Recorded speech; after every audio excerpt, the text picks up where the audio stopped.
name what you want it. You name it your mammy if you want it.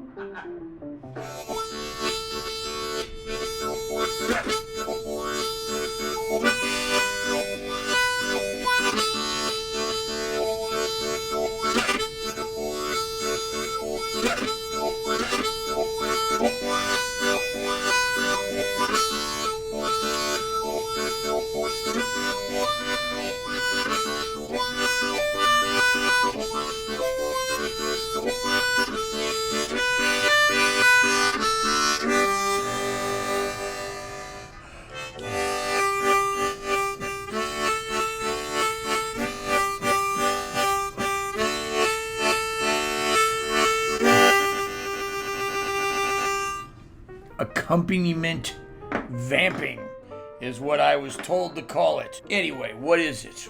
Let's get into it. Hey everybody, Jason Ricci here, and welcome back to Free Friday. Subscribe today for hundreds and hundreds and hundreds of free harmonica lessons. And you know, sometimes it's tough to come up with an idea for a new lesson every single Friday. This has been going on for almost 6 years now, so it's a lot of videos. And, you know, there was a lot before that, too, 16, 17, 18 years worth. But it's not too hard if I just relax and listen to the wind. And what the wind was saying and where it was blowing this week was on Modern Blues Harmonica Facebook page. And Kevin Sheehan wrote about this Huey Lewis thing. And he said, at 140 in, what is this technique? He's playing a single note and also playing this chord and also playing chords. How is this done? So let's take a listen to the Huey thing first. So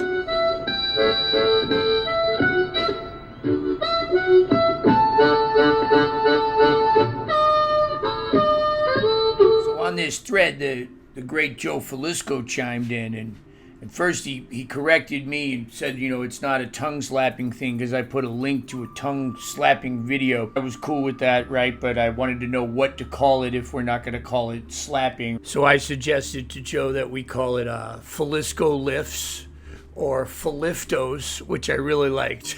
I really liked that one. I don't think Joe would be cool with it calling Feliftos, because he didn't invent it, couldn't come up with anything best. Feliftos was good. And then the last one I suggested was tongue tonic lifting, right, as a play on tectonic shifting, right? Anyway, Joe then said that creating a new name for it would cause more confusion, right? But I'm not going to give up. I'm going to create a new name for it right now. After some back and forth with Joe finally said that we would call it accompaniment vamping. There's more dimensions than just slapping, Feliscos says. Accompaniment vamping works. So he gave in to me and he gave me a name, so that's what we're going to call it. I don't think it has quite the ring that Feliftos had. But if we're going to call it something, we'll call it what the king of the tongue blockers wants to call it. We'll call it accompaniment vamping. All right, we're 3 minutes in or so, and I still haven't told you how to do it. Let's grab the same harmonica that Huey grabbed, right? This is a D harmonica. I'm going to play a lot of different harmonicas on this to give you a kind of idea of what it sounds like. This term accompaniment vamping that Joe came up with, it's kind of a good term because what he's referring to with the accompaniment word is the use of chords, self-chording, right? It's self-accompaniment vamping, right? So the guy, Kevin Sheehan, he's confused listening to this for good reason because he's hearing the single note, you know, especially that one on the top. He's hearing that, and then he's also hearing the chord. And one of the things that he says in one of his posts is, it doesn't seem like that single note ever stops playing. Well, it doesn't. But what does stop happening is the blocking of all of the other holes to achieve that note in its singular form. And then he's just lifting his tongue off of the harmonica and allowing this chord of 4 and 5 blow, maybe a little 3 in there, right? And then 6 is still ringing. 6 blow is still ringing. That top note is still ringing. So Kevin, you're right. It hasn't gone anywhere. That note is playing the whole time, but what's happening is 2 or 3 other notes are joining it, creating the accompaniment vamping.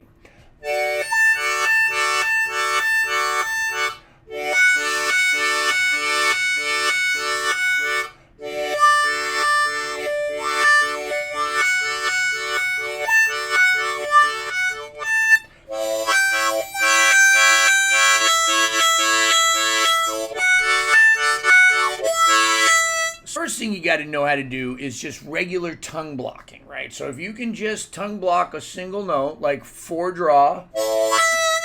Now you might want to check out some of the videos below if this is your first introduction to tongue blocking. Maybe this video is not for you. You might need some of the prerequisite videos that are linked below. In all of my videos, there are lots of other videos linked below. A lot of times the questions I get in the comment section can be answered by videos that I've linked below, and oftentimes I've even explained either in the video or in the description box below why these other videos are important or why you should learn them first. But anyway, in short, what's happening is we are putting our mouth over holes 1, 2, 3, and 4. And then putting our tongue on and blocking off 3 notes. So I'm blocking 1, 2, and 3. Again, check the tongue blocking video. Now the lifting part is what we're here to talk about today. Accompaniment vamping, right? So that tongue is just lifting off nice and soft, not slapping like Joe said, no crunch. That would be like a crunch.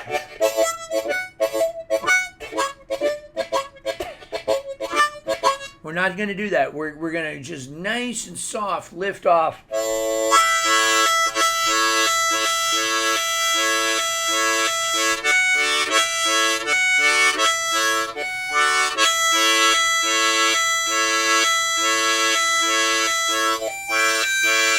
Just like that, right? So I'm just taking that tongue gradually on and off. There's a really, really great example coming up of Kim will. Well, you know what? Let's just put it on right now. Let's check out Kim doing the same thing.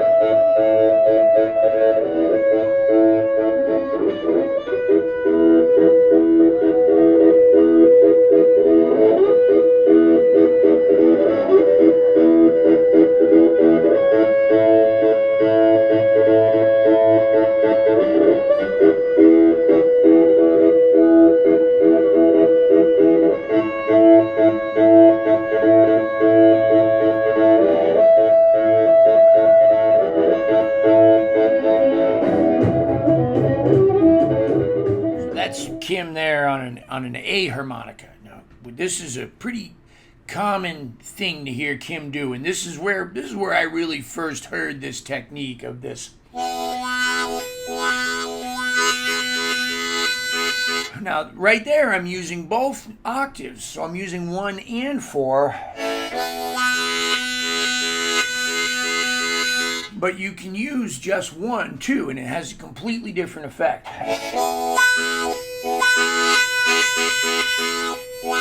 I think I kind of like it better with just the 1.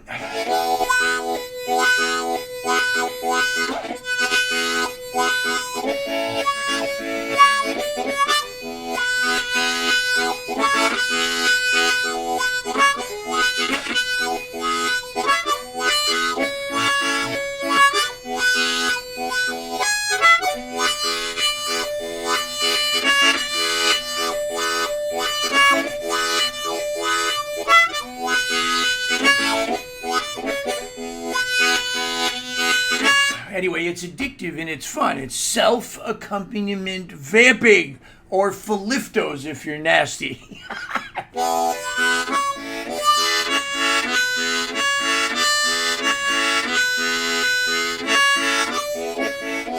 Now on the Huey Lewis clip, let's listen to it one more time.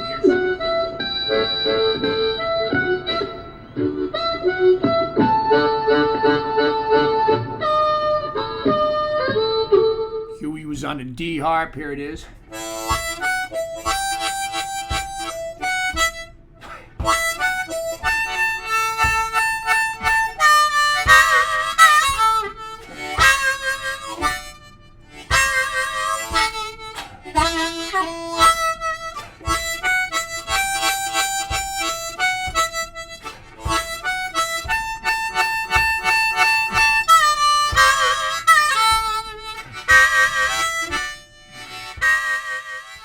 starting on that 4 vamp, going up to the 5 below, and then tongue blocking that, single note, right? And I'm just kind of nice and relaxed. I'm not really slapping too hard. Not like that. I'm kind of...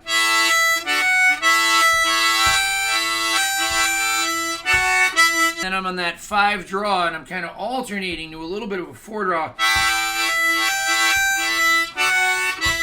And it's just real lazy, real relaxed.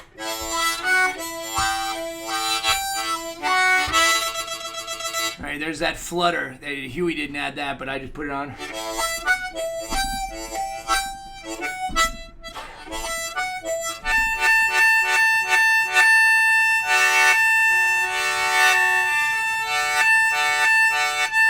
Right, there it is. Joe said that Huey stole it from a Sonny Boy thing. 2, 3.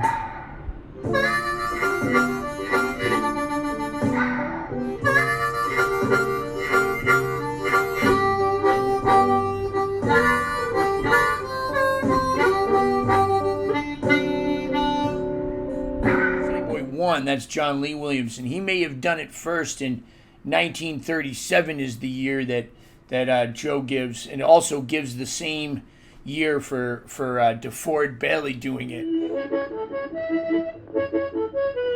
You know, I think that where Huey got it was from Junior Wells, even if Junior Wells got it from Sonny Boy 1. That's where it came from, Junior Wells. Into the Huey lick one more time, and then Junior Wells.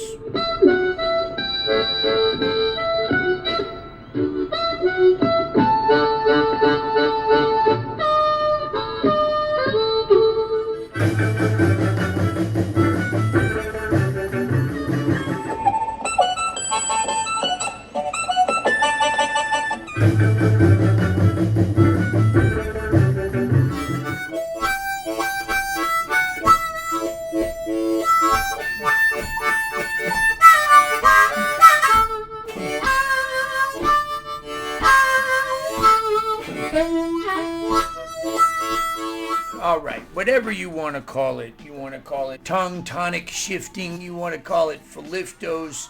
You want to call it accompaniment vamping. Like Sonny Boy 2 said. You name what you want. You name it your mammy if you want to. You can name it your mammy if you want to. What it is a very fun thing to do. I think it goes much further back than Feliscos says, and I think you'd agree with me too, that it comes from the invention of the harmonica. So this one in my hand is a D, and it was invented in Germany a long time ago. You'll have to ask Winslow Yerxa for the exact year that he thinks that the diatonic was invented, or he knows that it was invented. And really what it was designed to do is to play chords on the bottom.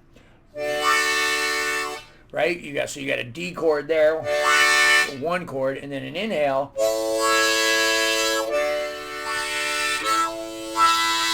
And then you were supposed to put your tongue on there with this accompaniment vamping thing.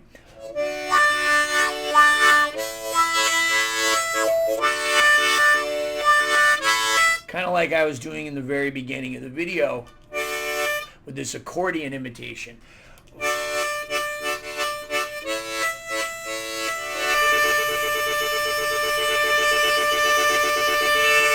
You could check out Rick Estrin doing that. He got it from Sonny Boy. The harmonica was designed to do it. It was designed to do it. You played a major scale in the middle octave.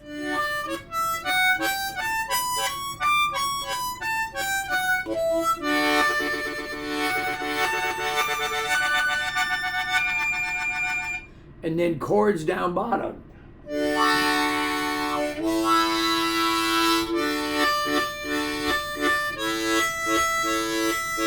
And then you filled in your melody in between your chords.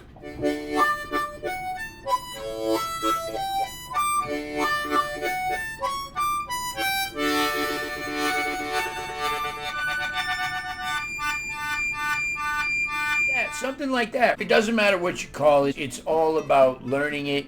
But it is good. I like Feliscos' term. I think Feliscos was more fun. But anyway, I like his term accompaniment vamping, because you are playing a chord and then it's kind of slapping or kind of vamping on that, lightly slapping, lightly lifting, Joe, lifting the fizzy lifting juice. Don't drink the fizzy lifting juice or you get nothing. Lee Mack would say, "What's happening, my harmonica family? My harmonica family, what's happening?" What am I doing? I'm okay. I've been sick for over a month. I've been resting other than making these videos, and I ran 2 different cycles of antibiotics. They put me on a steroid. I felt like I was 100%. I had a couple of gigs last weekend. I went out, I did the gigs. I wasn't at 100%. I couldn't sing good. And I've been sitting there and I've been, reading too much stuff online. I've been sick and looking at this, logging too much screen time, I watched this Prince video online, and Prince said, it's okay to use the computer. Don't let the computer use you. And I think a little bit this past month, sitting in bed all the time, I got to the place where the computer was maybe using me a little bit. I got kind of wrapped up in it. And what happened was some sort of negative language started coming in. I started thinking, well, what if I don't get better? And projecting way out into the future. Started getting so used to doing nothing that when it came time to do the littlest thing, I didn't feel like doing it. So that element of sloth kind of crept into my mindset, and this like overall depression sort of kind of just creeping up on me. And I didn't even notice it. It happened one little bit at a time. I was trying to do my thing. I was waking up in the morning doing my prayers. As soon as my foot hit the floor, I said, today's going to be another great day. Just like Lee Mack says. Why does he say that? He says the subconscious mind doesn't know the difference between a truth and a lie. So when you wake up in the morning, you might as well tell it something good. I'm not saying that stuff didn't work. What I am saying is that if I hadn't have been doing that, I might be even worse than I am right now. But the cool thing is that, I'm here making a video for you about this thing. And you might be sitting there at home with your own form of negative language. You might be sitting there going, well, I can't do it. I don't like the way it sounds. It doesn't sound as good when I do it. Or when I blow into it, I get too much spit in the harmonica when I put my tongue on there. Or I'm a lip purser. I don't need to do this. Or I don't want to do this. Or that doesn't sound good. Or I don't like it. I don't like Junior Wells. I don't like Sonny Boy. I don't like Jason Ricci. I don't like Joe Feliscos. I don't like this. Maybe you don't like yourself right now. And let me tell you what, all of that language, it's useless language. It's very normal to have that language. It's very normal to talk to ourselves in a negative way.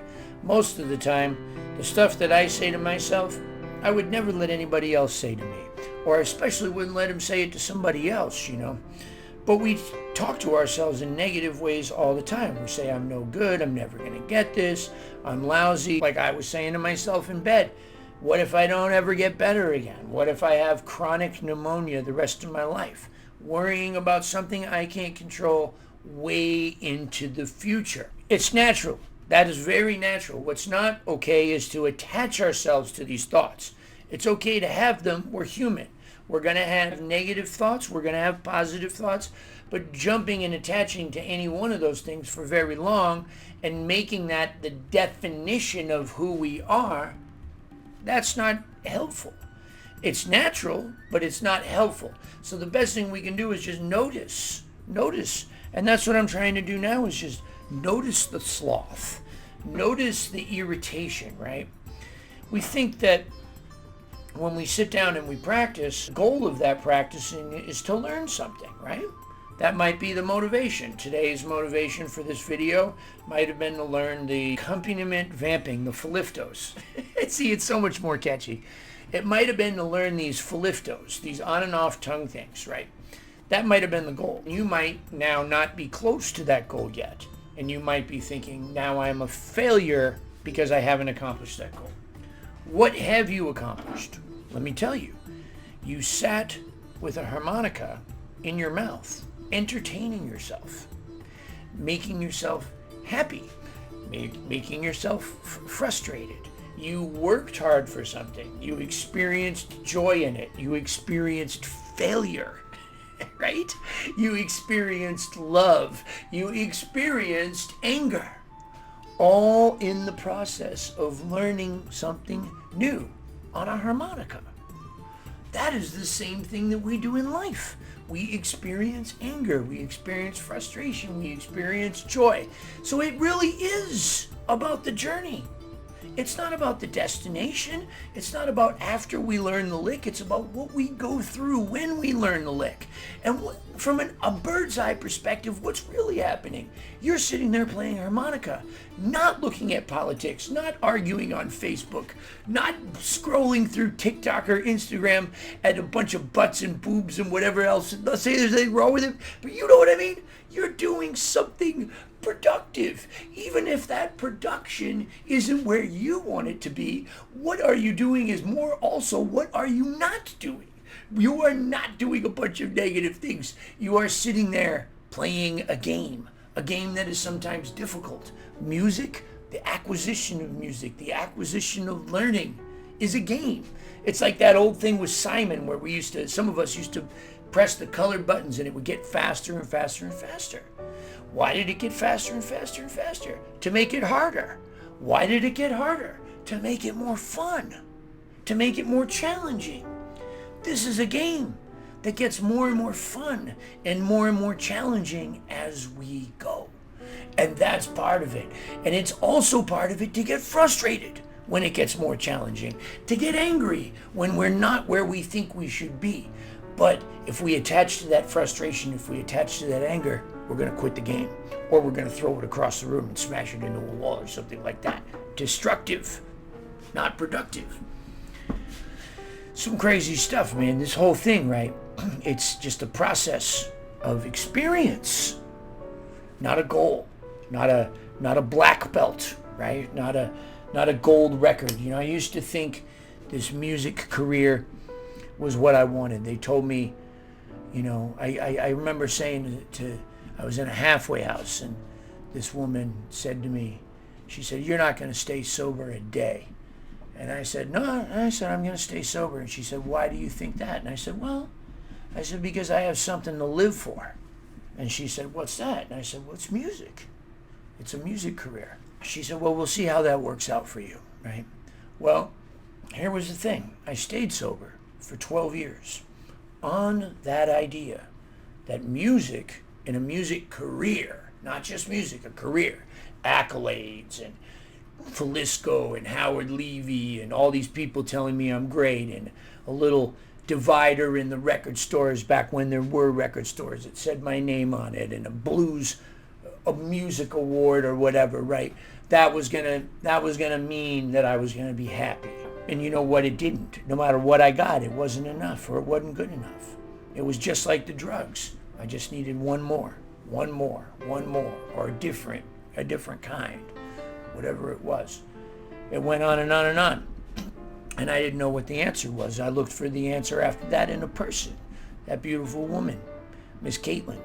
I thought I made her unfairly the reason for everything that I wanted, you know, that this was going to be the reason. And then the minute she didn't do like I thought she should do, which she probably did right, but the minute she didn't do like I thought she should do, then I went out and was doing drugs again. Right? So what happened? What happened different that I'm so happy today, even when I'm sad? That I'm so happy today, even when I'm depressed? What happened? What happened different? It was an acceptance of the process, a relinquishing of the guilt and the shame, the understanding of forgiveness for you, forgiveness for being human, for not understanding it all the way through all the time. Forgiveness for not being able to listen to this long in the video with me ranting and raving about this stuff. A sense of forgiveness, a sense of love, and a gratitude for just being here, just being present at all, to participate in the game of harmonica, to participate in the game of marriage and relationships, to participate in the game of music, the game of life, and the game of my relationship with something greater than me, which I think is the most important game of it all. And is it a game? It's certainly something that we participate in. It's certainly something that we play. And sometimes we do better than other times, and it's okay. We just got to stick with it. That's it. Just stick with it. Thank you, everybody, for tuning in to Jason Ricci's YouTube channel. 16 years of incredible YouTube harmonica-related content. That's right, 16 years. At this point, over 500 free instructional videos. If you're interested in what kind of harmonicas I play, microphones, amplifiers, pedals, any harmonica-related products, please check out my sponsors. These sponsors, in one way or another, also help keep these videos going. Who am I talking about? I'm talking about Blue Moon Harmonicas, bringing you the best in custom harmonicas. We got custom cover plates, custom combs. You can get your name put on it, just like me. Reed work, refurbished pre-war Marine bands. Look at that, they put the little brace there, no more crushing the covers. The Lone Wolf Blues Company, very best in pedals, microphones, almost anything you need for your amplified harmonica need. The Lone Wolf Blues Company, right here out of Ponchatoula, Louisiana. We got you. Harp gear, amplifiers. They got big ones, they got small ones. You know what they sound like? They sound like the best tube amps on the market. Harp gear amplifiers out of Ocala, Florida. Pedal pad, pedal boards. Incredible custom pedal boards built to last, made by two brothers who really, really care. Hohner harmonicas. A Mooncat loves the Hohner harmonica. I like the Marine band. I get Tom to put the little special 20 cover plates on it. He tricks them out, but they play great right out of the box. All of these sponsors are linked below in the description box. What else is linked below? Patreon. Consider becoming a Patreon patron. You'll be supporting me. You'll be supporting the cause. You'll be keeping these videos free for everybody. And you'll get a lot of extra content over at Patreon. You'll get vlogs, occasionally some extra lessons, some posts that you might not see on Facebook.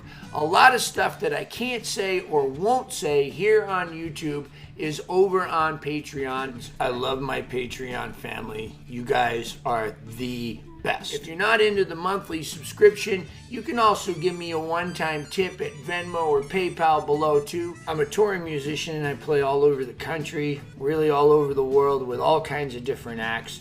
Check out my website, www.mooncat.org.